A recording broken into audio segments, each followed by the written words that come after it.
Well, welcome everyone. My name is Robin Gross, and I'm the policy chair of the San Francisco Bay Area Internet Society. And it is my pleasure to welcome you to our monthly tech policy webinar series. You can check out our YouTube channel to take a look at our past tech policy webinars. Today's topic is going to be the important work of the American Civil Liberties Union in the intersection of technology and civil liberties. And our guest is Nicole Ozer, and she is the Technology and Civil Liberties Director for the ACLU of California. Nicole has led the organization's cutting-edge work to defend and promote civil liberties in the digital world since 2004.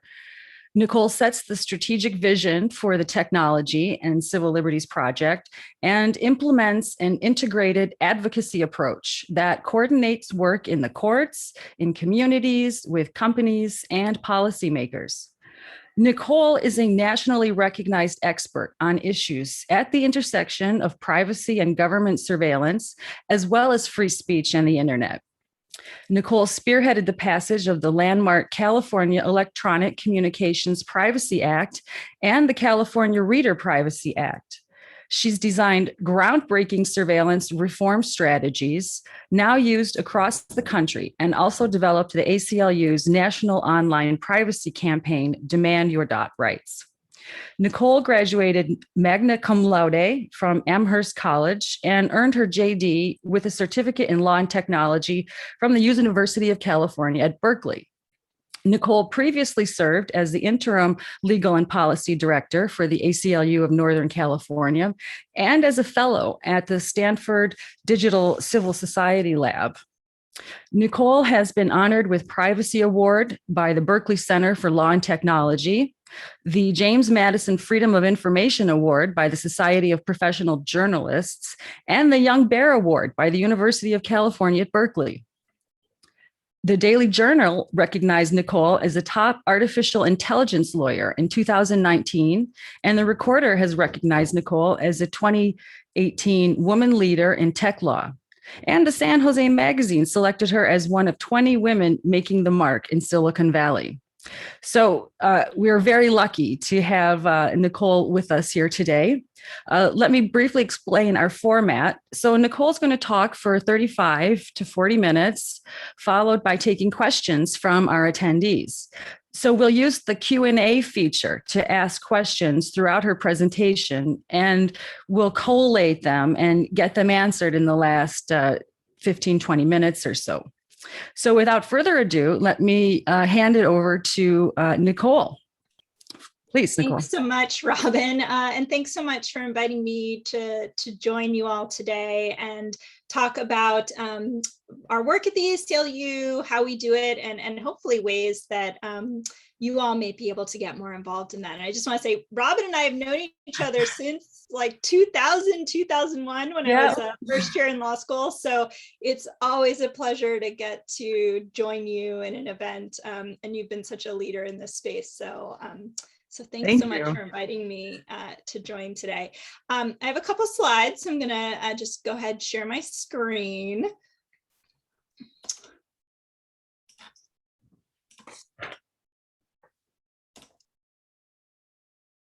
And thanks so much for the introduction. It was embarrassingly long, but it is appreciated. And today, I'm just really looking forward to talking with you all about some of the work that we're doing at the ACLU here in California to defend and promote social justice in the digital age. You know, when I first started at the ACLU in 2004, you know, technology was still for many of us sort of at the edges of our lives. And you know, we fast forward to today where it really has sort of become a part of every minute of every day. I think that this past year has brought that into the most stark relief. It's hard to imagine how it could be more clear that technology is really intertwined in every aspect of our lives right now. As of course, as we've struggled to survive a pandemic, and most of us have really been relying on technology to connect, to communicate, to mobilize for social change, and to of course, obtain basic necessities like housing and employment and healthcare and education. We've also seen in this past year, how the power of social media has really been harnessed to try to trample democracy. And it's really clear at this point that technology not only intersects with all of our daily lives, but really intersects with all of the social justice and civil rights issues of our time. The work that we do on technology is not a silo. It's not about digital issues or technology issues. It's really about what is going to be the future of our country, what is going to be the impact on our lives, and really the impact on our communities. As Raman said, I've been leading the work at the ACLU in California to really build this intersectional movement to ensure that technology really works for the people and is supporting rather than undermining social justice in the digital age. And at the ACLU, particularly at the ACLU here in California, we use an integrated advocacy strategy, which means that we are pulling together many types of strategies, sort of all the tools in the legal policy toolbox at different levels, whether it be local, state, or national work, corporate advocacy, public education, legislation, litigation, to build on the inalienable rights, the inalienable constitutional rights that are guaranteed to all Californians, to safeguard and promote privacy, free expression, and other rights, not just for people in this state, but also far beyond. We in California can often be a lever with the work we can do with corporate advocacy, with the work that we can do in our legislatures, and in the work that we can do in our courts, to really move the needle and push forward rights and defend against incursions. We do this through our work to uncover and stop dangerous government surveillance and build real public safety. We want to empower people to have meaningful choices about how and when they use technology, and to ensure that they can control their personal information and how it's collected, shared, and used. And we work very closely with partners across social movements. At the ACLU, I'm running our work on technology and civil liberties within an organization that's working on racial justice, immigrants' rights, economic justice, disability rights, criminal justice. And we work both internally in the ACLU and externally with partners to build a world where technology is really working for a just and equitable society. I wanted to spend a few minutes to kind of dig in a little deeper to some of the priority work that we've been doing the last couple of years. And then, as Robin said, we'll hopefully have some time at the end for questions. So one of the big priority pieces of work that we've been doing really ever since I came to the ACLU has really been to uncover and expose secret and discriminatory government surveillance, both online and offline. When I came to the ACLU in 2004, my position was really created because there was such a growth of intersectionality between technology and government surveillance. Post 9/11, there was the beginning of billions of dollars a year being sent down to local communities by the federal government to local police, sheriffs, state law enforcement to build surveillance infrastructure. And the report on the left, Under the Watchful Eye, is some of the first work that I did at the ACLU. The money that was coming down from the federal government for surveillance on the local level, we first started seeing it with video cameras. Some of you who have been in the Bay Area for a long time may even remember some of the pilot programs that started in San Francisco for video cameras, particularly being used in the Mission and Bayview Hunters Point, in other places in the city. And we worked in broad coalition to really make sure to push back against those systems and to make sure that free speech and privacy was being safeguarded. We saw sort of the money from the federal government going not just to video cameras, but then next to license plate readers, to drones, to domain awareness centers in Oakland. And by 2012, 2013, we had realized that we really couldn't push back on these systems just technology by technology. And we developed out here, my team developed a model surveillance ordinance, and we launched a surveillance campaign in 2014 that said, look, if the federal government isn't going to put some systems in place to make sure that there's transparency and accountability and oversight about how technology systems are being used on the local level, because we were seeing it being used and exploited to target immigrant communities, to target activists of color, we decided that maybe we could pass local surveillance ordinances at the city and county level that would require that there actually be real debate and conversation and mechanisms in place to ensure that there was the right questions were being asked and answered about the impact of surveillance technology on individuals and communities. So we developed the surveillance model ordinance, launched the surveillance campaign, and the first surveillance ordinance that was passed in the country was in Santa Clara County, then Oakland, then Berkeley, then Palo Alto, then Davis, and now that became a national ACLU campaign, the CCOPS campaign, and more than 20 communities across the country have passed surveillance ordinances. At the same time that we were working on local surveillance, we were also looking at issues of online surveillance. And we developed the Demand Your Rights campaign out here in 2008 to really connect the dots between the information that's being collected online when we were searching online or using our cell phones or pretty much doing anything online, and how that information was being retained, collected, and the government was increasingly reaching in and obtaining that treasure trove of really sensitive information about who we are and where we go and what we do and who we know without a warrant. We worked for many years to try to pass an update to the Federal Electronic Communications Privacy Act.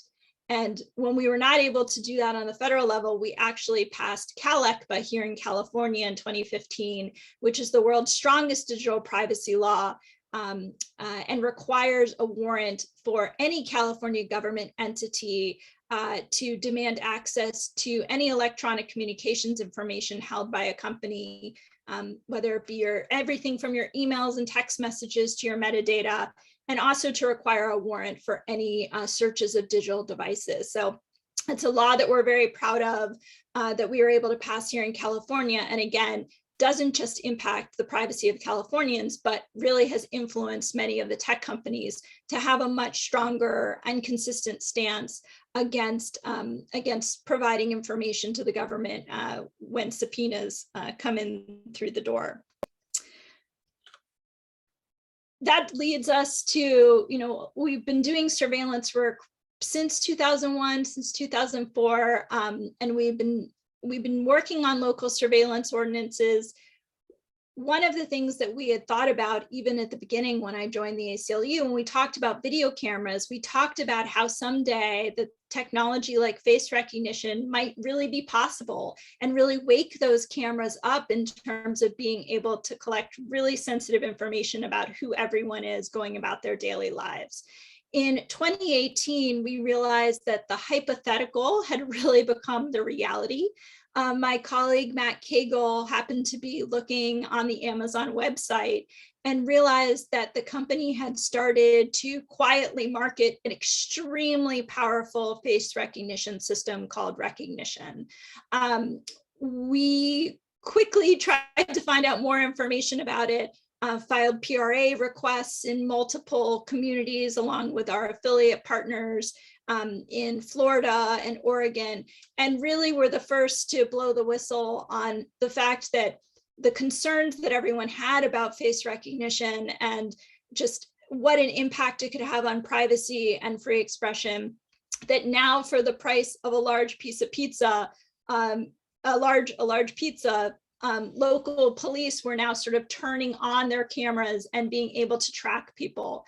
When we first found the information about Rekognition, It was being marketed as something to be able to identify people in crowds, to be able to identify hundreds of people in a single photo, to be able to track people in real time. And this was literally just right after the Muslim protests at all the airports. And so to have this kind of powerful tool in the hands of the government, in the hands of the Trump administration, was something that we really needed to push back aggressively on. In May 2018, we released the findings of our Public Records Act request and really started talking about the impact of face recognition and the impact on communities. We were able to build a really diverse coalition to be able to really talk about how face recognition supercharges discriminatory policing, how it encodes more bias into the system, how it was potentially going to be used to target immigrants and activists of color.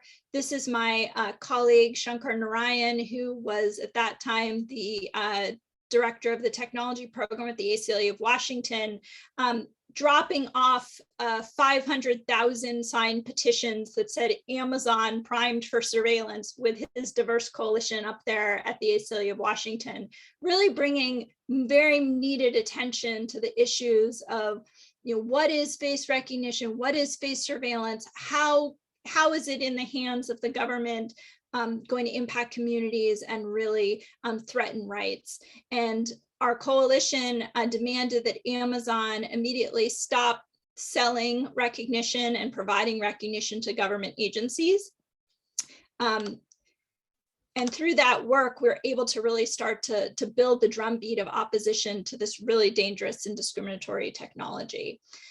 Some people may also know that another part of the work that we did to really bring attention to the dangers of face surveillance was that we actually did our own test of Amazon recognition against the images of current sitting members of Congress to show just what the implications were of this technology, not just on civil rights, but the fact that there was also accuracy issues, but massive civil rights issues. This was the test. These were current sitting members of Congress who were misidentified by Amazon recognition, including the late, great John Lewis, California Representative Eddie Gomez. And again, this was, Timnit Gebru and Joy Bolamwini had done amazing work to sort of show the bias in face recognition systems, but we wanted to really make sure that members of Congress could feel viscerally what the impact of this technology really could be on an individual. And it was incredibly successful in making sure that members of Congress actually understood and started to take action. The Congressional Black Caucus wrote to Amazon. There were demands to meet with them and to really push back to support the coalition's demands for them to stop selling this technology to the government. And what we were also able to do was, again, think about how we could use local law as well to push back and create a momentum for there to be a national change and to make sure that face recognition isn't in the hands of police and law enforcement. Our team at the ACLU of Northern California developed the first ban on face recognition technology in San Francisco. We passed a surveillance ordinance that included this ban. And this really showed that there was a real energy in the community to stop this dangerous technology and to also show state legislators and the federal government that it was really necessary for them to also take action. Once we passed this ban in San Francisco, now 20 other communities have passed bans, Portland, Oregon, and most recently, right in the backyard of Amazon and Microsoft in King County up in Washington State. Because we had been doing work on this along with our partners, when Robert Williams was a Michigan man was wrongfully arrested due to face recognition systems being used in a store in Michigan, he felt like he could really push back, and he came to the ACLU, told his story, and this has become a really important pivotal moment for people to really understand that these impacts are not hypothetical, that the impacts on real people, their lives, their freedom. This was a father who was arrested in front of his children because a face recognition system at a store in Michigan thought it was him. And there was no other recourse. Robert Williams telling his story, he's told it publicly, and just this past June was able to really bring his story to members of Congress and be able to testify in the recent hearings against face recognition. We've been also doing litigation, important litigation against Clearview AI, and we also recently filed suit to find out how Clearview is being used by ICE and DHS. We know that, again, one of the things that's no longer a hypothetical is that these systems are being used, to superpower deportation and attacking immigrant communities. We are able to also pass really important law here in California, AB 1215, which passed in 2018 and is a 3-year moratorium that stops the use of face recognition and other biometric surveillance on police body cameras and other police held cameras. And it needs to be reauthorized this year. It was a 3-year moratorium, but it has been incredibly important. We know that during the Black Lives Matter protests in other states where police had body cameras, those were not being used for police accountability. They were actually being used many times to surveil protesters. And luckily here we had a strong law that said these needed to be used for police accountability and not to be surveilling protesters and being having face recognition and other biometric surveillance as an add-on. So I'm certainly hoping that that we'll be able to really have a strong campaign this year to not just reauthorize this bill, but to hopefully expand it as well, make sure that it's permanent, and make sure that police body cameras, which are supposed to hold police accountable, aren't being used as an additional tool to try to chill important protests. What we were able to do with our partners and our grassroots coalitions with all of this integrated advocacy was really create a climate where, when we first started this work 3 years ago, nobody even knew that Amazon was selling face recognition. Now Amazon has said that they now have an indefinite moratorium on the sale of recognition to law enforcement. And not only have we been able to pass local bans and state legislation, but there was a federal moratorium that has been introduced and reintroduced and is being co-sponsored by really strong legislators in Congress. So, taking an issue 3 years ago that people sort of thought was inevitable, that this technology would just be used by police in whatever ways they thought they should, and really sort of having important conversations and putting in important limits. And there's much more work to be done, but that's some of what we've been doing in the surveillance space through integrated advocacy in the last 2-3 years. Let's take a couple minutes and talk about some of the other work that we've been doing. There's been so much during COVID. There has been so many privacy and equity issues exacerbated by the pandemic.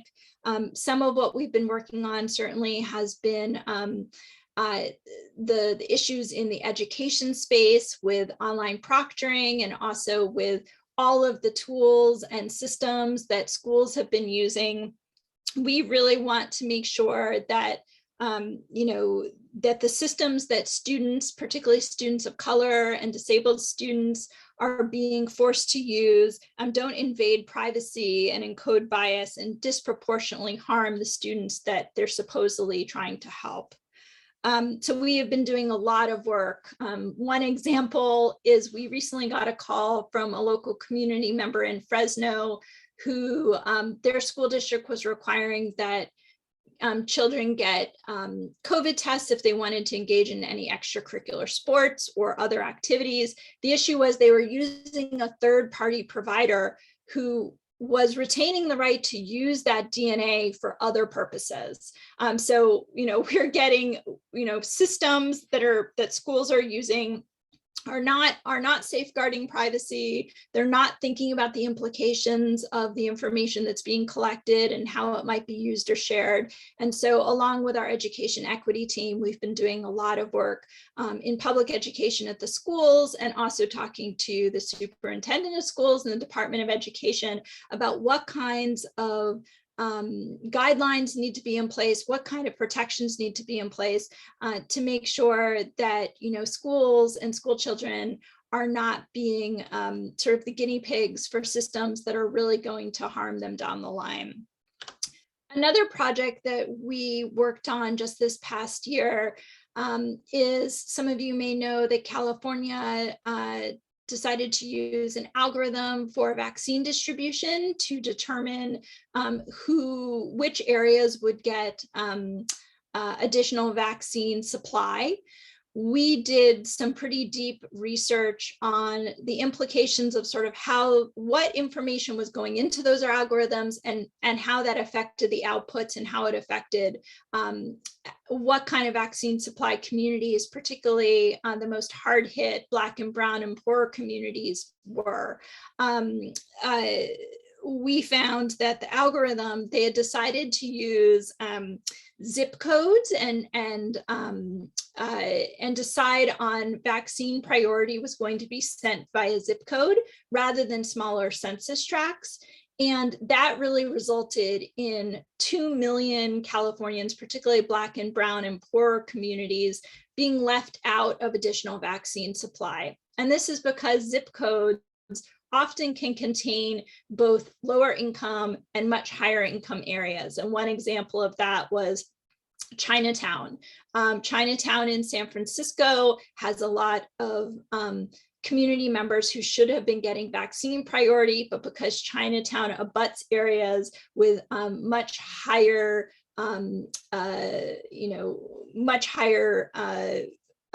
property values and salaries, a lot of those communities in Chinatown were left out of getting priority vaccine distribution. We have on our website at aclunc.org/tech an interactive map where you can see sort of all the communities that this happened. It was, hundreds of communities across the state that should have gotten priority based on how at risk they were, but because of the decision about how to build, what input went into that algorithm, what came out was an output that really erased some of the most vulnerable in California. Some work that we're more immediately doing right now, some of you may have been going out to restaurants lately. I had not been going out to many restaurants, but a few weeks ago when I went to one, I was very surprised to see that they no longer had a menu, and they told me to scan a QR code if I wanted to order anything.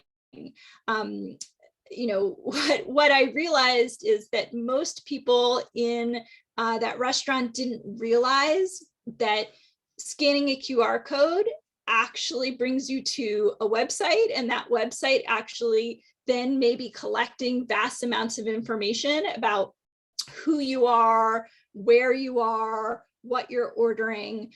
Jay Stanley from National ACLU and I just wrote a blog post about some of the privacy and security issues related to QR codes, and also some of the equity issues related to QR codes. My mother, who's elderly, does not have a smartphone and couldn't order in a local restaurant now that they've switched to QR codes. Smartphones are owned in smaller percentages by African American members of the community, so there are equity issues in terms of moving to QR codes in a way from posting a menu, having a paper menu. And this is an issue that we and others are definitely starting to look at because we've seen, many of the restaurants automatically now switching to QR codes. And I think most of the restaurant owners don't even realize that, that using a QR code from a third-party vendor is actually now sharing information with that third-party vendor that most of the customers and the restaurants don't even realize what's being collected. There are QR companies that are now providing QR codes to many, many restaurants. And of course, combining that data, retaining that data, saying that they are going to sell or share that data without really any limitations. So that's an issue that we've just started to look at, and I'd be interested if members of this members here have any information or are interested in that issue. I'll just say that sort of big picture on some of the work that we're doing, sort of started this by saying that, you know, we're working on defending and promoting social justice in the digital age. And this is work that we're doing in the present, but it really is also built on really important work from the past. You know, in the 1970s, there were important protections put in place here in California, including our constitutional right to privacy, that was specifically passed to try to deal with the modern threats of privacy and the fact that we had entered this computerized age where so much information was now going to be possible to be collected, retained, and shared. It's why our California constitutional right to privacy applies not just to the government, but also to private parties, because there was the understanding and recognition that information collected by companies for one purpose potentially was going to be available for the government for another purpose.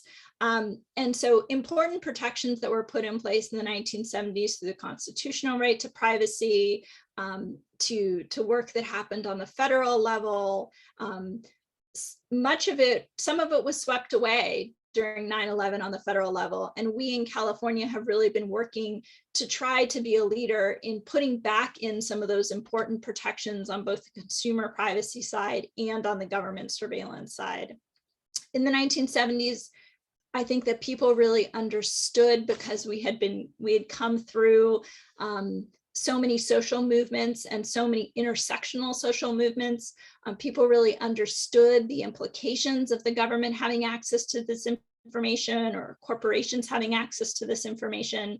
And we're starting to see a return to those intersectional social movements that really understand the implications of technology.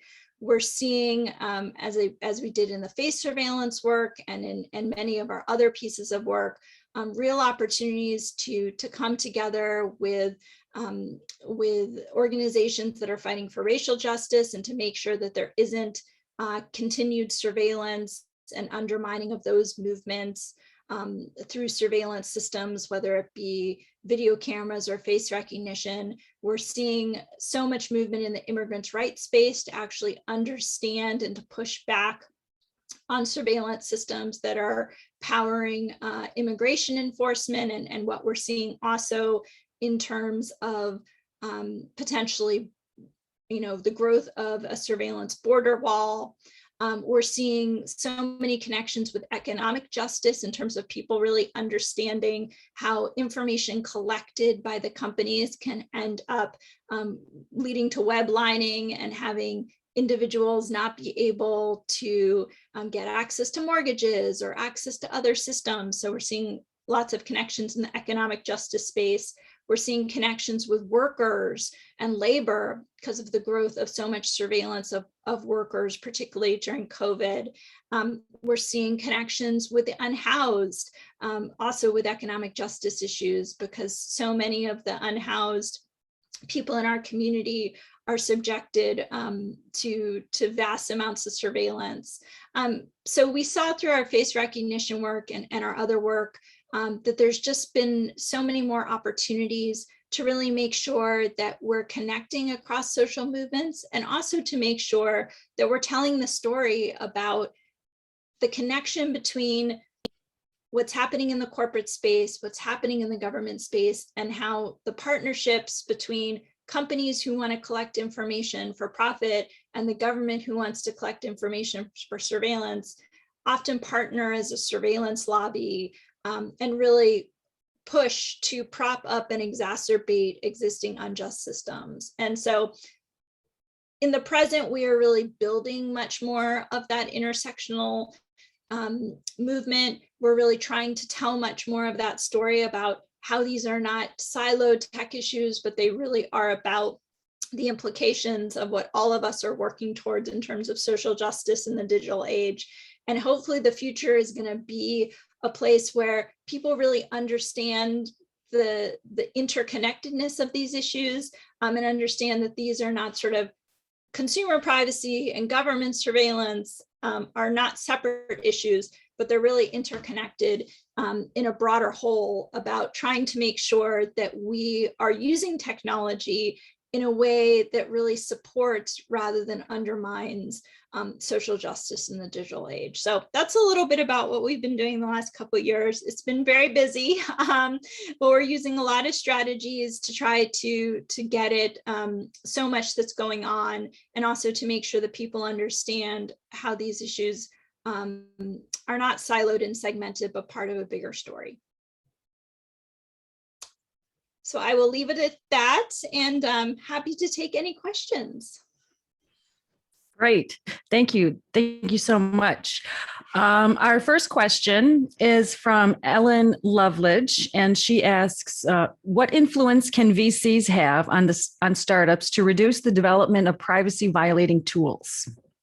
That is a great question. One of the things I didn't mention today is that we have a primer that we developed actually for startups, and part of it was to provide some resources for venture capitalists. You can get it at our website at aclunc.org/tech. And right now it has like 150 case studies about like real things that have happened to startups and companies that haven't considered privacy and free speech and security issues, and steps that they should have taken and could take to be able to safeguard rights in a better way. I'll say that VCs are an incredibly important part of that. And I think it's an area that has been really untapped generally. And so I guess my question back would be, if this is an area that they're engaged in, we would love, we would love sort of advice or thoughts on what would be a better way to engage with some of the venture capitalists, because the primer has been one tool that we've tried to use, but we've definitely seen so many of the startups, particularly there are many startups that have started in one kind of place and then sort of pivoted to a surveillance business model, or using that information for other things that they didn't originally intend. And I think there's a lot of opportunity there for earlier discussion and intervention. But it's sometimes harder to find those companies and see what they're doing because they don't have as much infrastructure. Thank you. Our next question is from Jessica Dickinson Goodman, and she asks, given the common misuse of machine language in establishing risk assessments as used in judicial sentencing, what laws and policies should local municipalities pass to stop these tools from being used? So that's some of that work is being done by our criminal justice team, but our team worked in collaboration with activists in Santa Cruz to pass a surveillance ordinance. And that surveillance ordinance also had a ban on predictive policing. So if you'd be interested in a model for that, it is passed in Santa Cruz. It was the first to pass a ban on predictive policing, and it has been replicated in other communities now. So there's definitely a possibility to get engaged on those issues. And we actually have a toolkit for local activists who might want to get involved in passing local surveillance ordinances that deal everything from face recognition to predictive policing to just sort of general transparency and accountability and oversight mechanisms. But it's an area where we're seeing a lot of energy and opportunity to create really good cross coalitions between organizations that are working on criminal justice and activists that are working on defund campaigns and on the surveillance space. So a lot of synergies and opportunities there, and it's it's been successful in several communities. I mean, it takes a while to pass them, and it does take real commitment by individuals and activists in the community, but it is very, very possible to do. Thank you. I've got a question, and I want to ask about Section 230 of the Communications Decency Act. We had a webinar a few months ago on that topic, and we talked about how it's a key driver of innovation and the free flow of information on the internet. But we also talked about how it has ushered in, a lot of misinformation that's gone flowing on the internet. And so we've seen a number of efforts to reform that particular law. And I'm just wondering if you or the ACLU has an opinion on Section 230, and if anything needs to be done about it, or if we should continue with the statute as it is. Well, the ACLU has always been a really staunch supporter of CDA 230. It's, as you said, it's been a critical law for free speech online. We at the ACLU, Robin, you may know, and others may know that, we did file an amicus brief in the roommates.com case all of those years ago, where we really talked about when a website is actually like facilitating and creating a structure where they are facilitating actual discrimination, that's where, CDA 230 really can't immunize you against that. And in the roommates.com case, they had, actual boxes where they were, encouraging people to talk about like the type of roommate that you wanted. And so the ACLU, we've always been a staunch supporter of 230, where the website is actually like facilitating that's something that's illegal in terms of discrimination. That's an area where we have taken a much more nuanced view. I think there's always, I do a lot of legislative work, and sometimes the best laid plans, like people want to open it up for X reason, right? And they think it's going to be a good purpose. But then it gets utilized and opened up and watered down in ways that have all these unintended consequences that are the opposite of actually improving things for the community or making things better. So I think that we always have to be incredibly circumspect when we open up legislation, even when we think it's for a good purpose, because, you open it up and you never know what's going to come out the other side. And so that would be my non-substantive but practical viewpoint as well, having done a lot of legislation over the years, and particularly in Congress. It's very hard to control what ends up happening, even if you have good intentions at the front end. I think that's also very related to things we've seen in the news the last few weeks in terms of, Apple and whatever its intentions are in terms of, child pornography. You build it, others will come, in terms of the implications of how those systems end up being used. So, we just have to be incredibly circumspect about these kinds of steps and what the implications really are, on how it actually ends up impacting individuals and communities.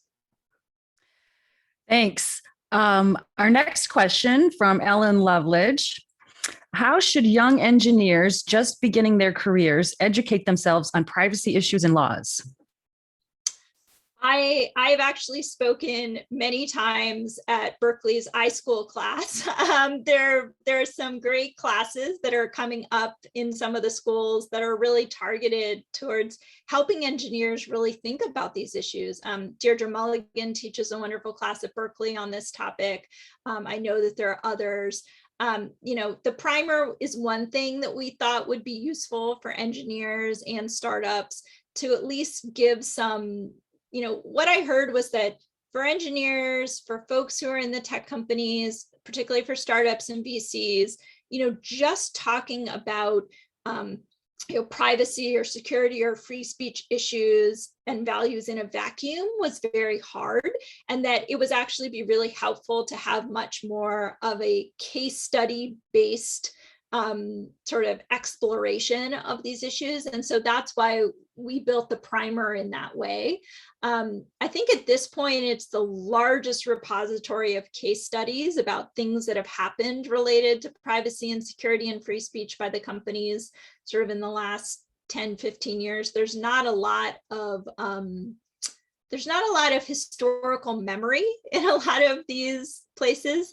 So I do think, having engineers, having folks who are in the tech companies, not sort of reinvent the wheel and start from zero and sort of make the same mistakes over and over, which is what we kind of see. Like every time there's a new sort of startup or a new engineer, it's like they never know about the other things that have happened in the past. And so I do think, learning about the implications of taking a certain step, building something a certain way, supporting a law in a certain way, like what are the implications of that in the long term? And I think that those are really important things that, you don't want engineers just focusing on the exact task at hand. You also want them to understand the context of how building it that way potentially affects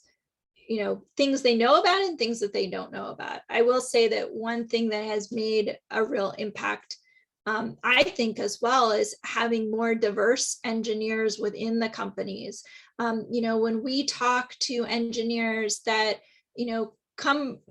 whose families are immigrants or who have grown up Black or brown in the United States, or grown up in urban areas or grown up in rural areas, they understand the implications in a lived experience way. And I think that has also made a huge impact. So it's both training the engineers we have, and then obviously there's so much conversation about sort of, making sure that there are diverse perspectives. Again, also when we talk to women engineers, like they understand the implications of building something that defaults and collects location information and shares it broadly. It's like, most women viscerally understand not wanting someone to be able to know who they are when they don't know who they are. And so I do think that if having the lived experience, but also teaching lived experience through case studies and what's happened in the past, I think is really important. Thanks. Our next question is from Jessica Dickinson Goodman, and she asks, since so many U.S. corporations sell their surveillance equipment outside the U.S., what are the examples of U.S.-made technology being used to harm civil rights outside of the U.S.? There's a lot of it. There's I don't do as much work on this internationally as many other organizations do, because we're the American Civil Liberties Union. But we are definitely, seeing face recognition and other systems, other kinds of surveillance systems being used in other countries. I think that one really important thing is, for us not to be thinking, and we've tried not to think about this, even though we are the ACLU, we are also thinking about what are the implications of what's being created here, and what systems and limitations can we put in place that not just impact California and not just impact the country, but can also make things safer for the world.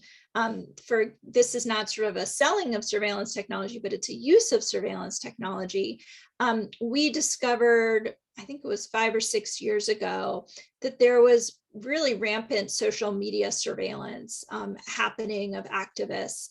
And we first discovered this because we found out about a system in Fresno that was, if somebody that was being used by local police in Fresno, if you posted Black Lives Matter or, police brutality, or it's time for change, or hashtag Freddie Gray, like these were actual things that if you posted those kinds of hashtags, they were putting you as a potential public threat. And the police were actually giving you a threat score that you were potentially more of a public threat to safety because you were posting about Black Lives Matter. They also said that other people who were potential threats were people who were engaged in unions and other types of activists and protesters. That made us do a Public Records Act request where we actually found out that many law enforcement agencies across the country were using the same kind of social media surveillance, Geophedia, Media Sonar. And we found that one of these companies, Geophedia, was getting back end kind of access to the social media companies. We actually used that information to advocate against Facebook and Twitter to update their international surveillance policies and to boot off these social media surveillance companies that we knew were not just being used locally in the United States, but were being used by other countries to target activists and dissidents. So we see, American companies and the policies that they utilize in terms of safeguarding against surveillance. What they do and don't do has huge implications from our local streets to the Capitol to around the world. And that was a success that we were able to achieve through learning what we did locally and then moving it all the way up to international work. But we've also been trying to engage much more. The new UN High Commissioner for Civil and Human Rights came to Silicon Valley 2 years ago when she just took that position, and we were able to engage with her and really talk about the implications of what the tech companies were building and how they were building it and how it was impacting people on the ground. And so the potential intersections of not just the work that we're doing locally, but also how we can share resources and knowledge and create strategies that also impact international issues. Thank you. Our next question from Ellen Loveledge, and she asks, do you have any recommendations for promoting ethical policy while working as an individual contributor for a tech company? Yeah, I mean, it would be good to know the structure of where you work. Like, are there structures in place of people who are actually working on those issues? One of the things that when I hear sort of ethical AI or ethical X, I often sort of have to, I often have to push back and sort of say, okay, well, ethics are sort of self-regulation, and law is what often protects people. And so I think there's so many opportunities within a company to push back aggressively. When we were working on the Amazon work, employees in there brought up the issues at their all hands meeting. They wrote letters to Jeff Bezos. Shareholders took action. So it's really important in terms of folks in the company to be engaged in these issues and be in partnership on these issues, because it really can make a huge difference. And to push for there to be actual policies in place that control what the company can do, and that can't just kind of go out the wayside when it's up against the business folks. Thanks. Okay, we've got another question from Jessica Dickinson Goodman, and she asks, who do you think the major federal champions are against surveillance technology have been? I'm quite sure the ACLU is at the top of that list, but who else? In terms of organizations, I mean, we work across the board on these issues. We work in close collaboration with EFF on many, many issues, whether it be, we're currently litigating right now a case in San Francisco where the surveillance ordinance was violated and the San Francisco police accessed private video footage in violation of the surveillance ordinance to surveil Black Lives Matter protesters last year. So we work on legislation, we work on litigation. So us, EFF, I mean, there's so many folks that are doing really important work. EPIC obviously has been doing work on consumer privacy, Consumer Federation, Consumer Action, Privacy Rights Clearinghouse. We've been working in deep coalition with, as I said, much more with racial justice and economic justice groups. We've been working with Color of Change and media justice on many issues, the social media surveillance issues, the face recognition work that we've been doing, Greenlining, which is another local organization here in California. We've been doing a lot of work with them on the intersection on economic justice and technology. You know, our coalitions have become really diverse, and not just sort of the regular players in terms of the privacy groups, which has been something that we've really focused on and I've been excited about. We've been doing really good work with the Anti-Police Terror Project, APTP, here in California. There's new organizations in DC, Just Futures. We obviously do a lot of work with the clinics at Berkeley and Stanford and Georgetown. CDT does some good work on, sometimes we're not always in the same work, but many times we are on the government surveillance side. So, you know, there's always more work to do than organizations and resources to do it. But despite the fact that we're going up against, you know, the most powerful law enforcement or the most powerful corporations in the world, we've been able to make some really important progress in these last few years. Again, most people, you know, when we started this face recognition work or this surveillance work, just sort of thought this was inevitable. You know, they said, oh, the genie is out of the bottle, the horse has left the stable, whatever kind of analogies. But, you know, if you work on these issues on the ground and you see the implications of these surveillance systems or this, you know, information collection on people's, you know, real lives and their real personal safety, their economic security, you know that you have to take aggressive stances and work really, really smartly and strategically to try to get some movement and to get some limits in place. And I think that I'm proud of what we've been able to accomplish the last few years to really change the national dialogue and really have people know that it's possible to push back. You know, I was an American studies major, and I always think about sort of history and history of social movements. And, you know, this is not the first time that, you know, businesses have sort of advanced and the laws have lagged behind. And it's sort of similar to me in terms of, you know, big tobacco or, you know, other sort of areas where we've really had to push for some real protections. And that's kind of where we are right now. Thanks so much, Nicole. That's all the time that we have for questions now. So let me thank you. And if I go ahead here. Okay, there we go.